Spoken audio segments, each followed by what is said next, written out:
Boss, ऐसे ही किसी operation को अंजाम नहीं दिया जाता। World politics, situation, timing, equation सबको एक साथ मिलाकर लेकर चलना होता है।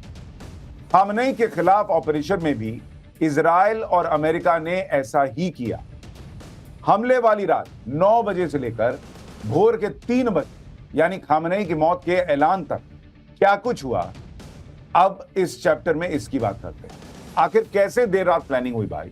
इस प्लानिंग में मिडिल ईस्ट के देशों को क्या अमेरिका ने कॉन्फिडेंस में लिया था, नहीं लिया था? टर्की का रोल क्या था? क्यों यहां बड़ा संदेहास्पद हो गया है टर्की का रोल? यह सब भी आपको बताऊंगा। रात 9:38 पर आखिर ऐसा क्या हुआ कि ट्रंप अचानक सुपर एक्टिव हो गए? किसका फोन आया था भाई? क्या बात हुई? ट्रंप ने टर्की को फोन क्यों किया था और कहां से यह सिग्नल मिला कि तेहरान में 30 बमों के साथ तगड़ा प्रहार हुआ? ये सब आपके लिए लेकर आया हूं। लेकिन इस वक्त की एक और बड़ी खबर आ रही है। एक और बड़ी खबर, हमले में ईरान के पूर्व राष्ट्रपति अहमदीनेजाद की मौत की खबर आ रही है। इजरायल अमेरिकी अटैक में अहमदीनेजाद की मौत हो गई है। ईरान के राष्ट्रपति मसूद पेजेश्कियन की अपील है कि दुश्मनों के खिलाफ एकजुट होना होगा। यानी ईरान पर लगातार हमले बढ़ते जा रहे हैं। पूर्व राष्ट्रपति अहमदीनेजाद की मौत की खबर आ रही है और राष्ट्रपति मसूद पेजेश्कियन का यह कहना कि अब एकजुट होना होगा, ये सीधा सीधा संकेत कि ईरान कहीं से भी सरेंडर के मूड में नहीं है। ईरान बदला लेने वाला है। ईरान के सुप्रीम लीडर खामेनेई मारे जा चुके हैं। कुछ ही घंटों में ईरान के 47 वर्षों के कट्टरपंथी इस्लामिक इतिहास का एक बड़ा पन्ना पलट जाएगा। ऐसी उम्मीद खुद ईरानियों ने भी नहीं की थी, औरों की तो छोड़िए।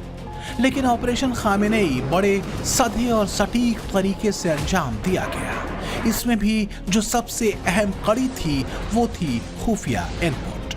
CIA यानी अमेरिका की केंद्रीय खुफिया एजेंसी ने इस ऑपरेशन में सबसे अहम भूमिका निभाई। एजेंसी कई महीनों से अयातुल्लाह खामेनेई की गतिविधियों पर नजर रखे हुए थी। 28 फरवरी को रात 9 बजे नेतन्याहू ने डोनाल्ड ट्रंप से हॉटलाइन पर बात की। नेतन्याहू ने ट्रंप को बताया कि टारगेट लॉक है, बताएं क्या करना है। खामेनेई अपने टॉप ऑफिशियल के साथ एक जगह पर है। इसके बाद व्हाइट हाउस की प्रवक्ता कैरोलिन लेविट ने ट्रंप के मारे लागो से निकलने का संदेश दिया। ये ट्वीट 28 फरवरी की रात 9:38 पर किया गया।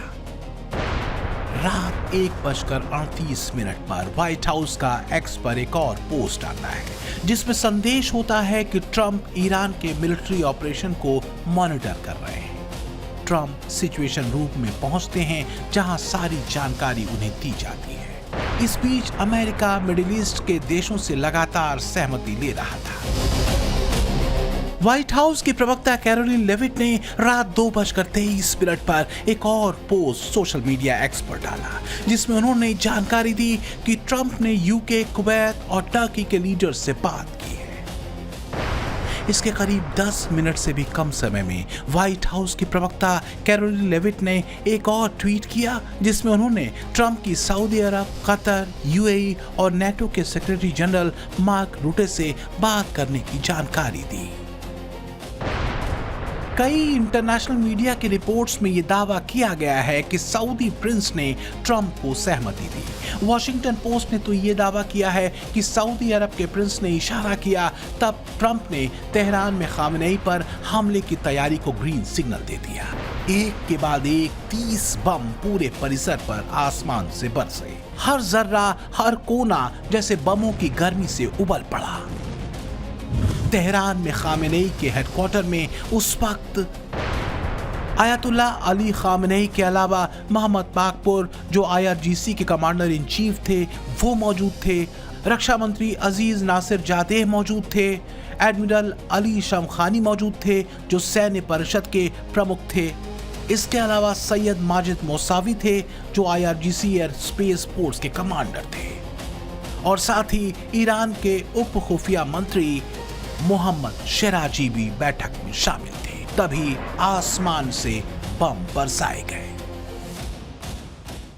दुनिया एक बार फिर अनिश्चितता के मोड़ पर खड़ी है। ईरान पर हमले और खामेनेई के मारे जाने के बाद युद्ध के बादल ईरान और मिडिल ईस्ट के दूसरे देशों के बीच छा चुके हैं। ईरान भड़का हुआ है और अमेरिका इजराइल भी उसे चेतावनी दे रहे हैं, पर युद्ध जारी है। रूस यूक्रेन वॉर अभी रुका नहीं है। अफगान पाकिस्तान आपस में भिड़े हुए हैं। तो क्या तीसरे विश्व युद्ध के हालात बन रहे हैं? आखिर शांति का राग अलापते अलापते ट्रंप 180 डिग्री क्यों घूम? वैसे मैं आपसे पहले भी कह चुका हूं कि ट्रंप के दिमाग को ट्रैक कर पाना जीपीएस के बूते की भी बात नहीं है, किसी सिस्टम के बूते की बात। लेकिन अब तो यह पूछा जा रहा है कि ट्रंप का दिमाग कौन से अगले टारगेट पर सेट हो रहा है। सीरिया के राष्ट्रपति बशर अल असद को तो वहां से भागना तक पड़ा। वेनेजुएला से वहां के राष्ट्रपति मुदरो को तो उठाकर ही लेकर चले आ गए और जेल में डाल दिया। अब ईरान के सर्वोच्च नेता खामनेई को मार दिया।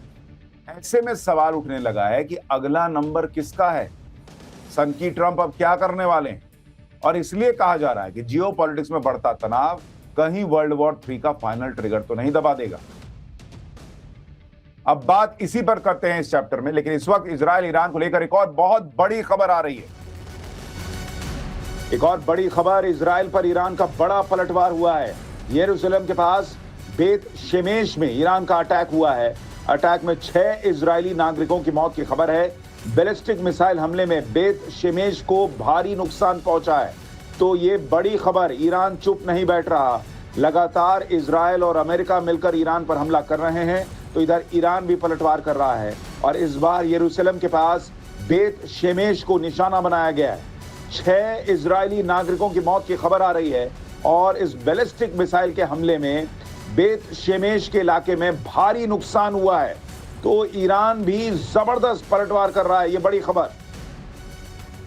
खामेनेई के मारे जाने के बाद पाकिस्तान में गदर मची हुई है। कराची में भीड़ ने अमेरिकी कॉन्सुलेट पर हमला कर दिया। कुल मिलाकर बात ये कि मुनीर बुरी तरह फंस चुका है, क्योंकि ईरान सऊदी अरब पर मिसाइलें दाग रहा है। सऊदी अरब और पाकिस्तान के बीच पिछले ही साल सुरक्षा समझौता हुआ था, जिसमें सऊदी अरब और पाकिस्तान ने एक दूसरे को सुरक्षा की गारंटी दी थी। अब सवाल यह है कि मुनीर ऐसे में क्या करेगा? क्या वो अपनी सेना सऊदी अरब की मदद के लिए भेजेगा या फिर इस्लामिक नेटो की तबाही का मरसिया पढ़ेगा? ईरान में अयतुल्ला खामेनेई के खात्मे के बाद पाकिस्तान की हवा खराब है। कहीं ऐसा न हो कि ईरान के बाद नेतन्याहू की मिसाइलों या हवाई हमलों का रुख पाकिस्तान की तरफ हो जाए, क्योंकि पाकिस्तान इकलौता ऐसा इस्लामिक देश है जिसके पास न्यूक्लियर बॉम्ब है और साथ ही आतंकवादी भी। मुनीर से लेकर शहबाज और कहें तो पाकिस्तानियों की सांसें उखड़ी हुई हैं। उन्हें अब ये बात समझ आने लगी है कि ईरान से खाली होने के बाद अगला टारगेट वो होगा। इसके पीछे वाजिब वजह भी है। पाकिस्तान में इस्लामिक आतंकवादियों के ग्रुप्स, वो गिरोह जो हमास के आतंकियों के कनेक्शन में है। आतंकी संगठन हमास और पाकिस्तानी आतंकी संगठन लश्कर तैयबा का लिंक भी सामने आ चुका है। समझना मुश्किल नहीं कि अगर पाकिस्तान के हाथ में न्यूक्लियर बम है तो इसकी कोई गारंटी नहीं कि वो हमास या फिर दूसरे इस्लामिक आतंकियों के हाथ में नहीं पहुंचेगा। यही वजह है कि अपने इस्लामिक बम के साथ ही खुद को सुरक्षित करने के लिए पाकिस्तान इस्लामिक नेटो बनाने के फिराक में था, लेकिन अब वो ख्वाब भी खामेनेई वाले एपिसोड के बीच जाता रहा। लेकिन एक और इस्लामिक देश है जो इस्लामिक आतंक को इस्लामिक उम्मा का एक बड़ा हथियार मानता रहा है, टर्की। एर्दोगन बहुत शातिर तरीके से शांत बैठा हुआ है। तबाही के मंजर में वो अपने मोहरे जियोपॉलिटिकल बिसात पर बिछा रहा है। इस्लामिक राष्ट्र के खलीफा बनने के एर्दोगन के सपने में उसके एक प्रतिद्वंदी अयतुल्ला अली खामेनेई खत्म हो चुके हैं। ये बात भी साफ हो चुकी है कि एर्दोगन की जानकारी में खामेनेई पर हमले को अंजाम दिया गया। एर्दोगन फिलहाल एक मौके के इंतजार में है। एर्दोगन इस्लामिक देशों का खलीफा बनने को बेताब है। ये तब तक संभव नहीं हो सकता जब तक टर्की अमेरिका के साए से खुद को अलग न करे। इच्छा तो यही है एक्सपर्ट कहते हैं कि एर्दोगन धीरे धीरे चीन रूस के कैंप की ओर शिफ्ट हो रहा है और वो कभी भी मौका आने पर अमेरिका को धोखा दे सकता है। तो क्या मिडिल ईस्ट में उभरा मौजूदा तनाव एर्दोगन और मुनीर के लिए पाला बदलने का बढ़िया मौका है? दोनों ट्रंप को धोखा दे सकते हैं, क्योंकि सच ये है